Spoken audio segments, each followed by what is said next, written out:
Quel impact auront les attentats de Londres et de Manchester sur les élections législatives demain? Les questions de sécurité se sont imposées ces derniers jours dans la campagne, mais l'enjeu reste bien sûr la sortie de la Grande-Bretagne de l'Europe. Le processus est lancé, mais les réfractaires sont toujours là. Regardez ce reportage de Régis Newsbaum et Loïc Lemoine.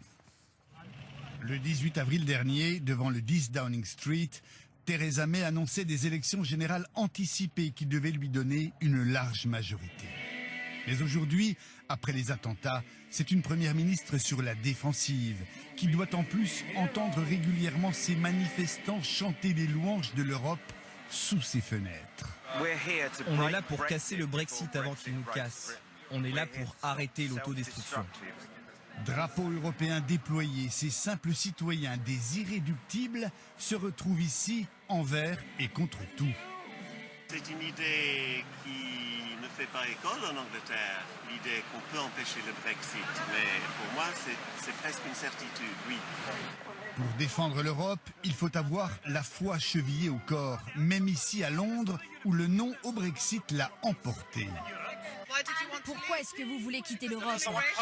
Parce qu'on a un Parlement qui nous représente et c'est ce qu'il y a de mieux dans une nation démocratique. Mais on l'a déjà fait, c'est fait.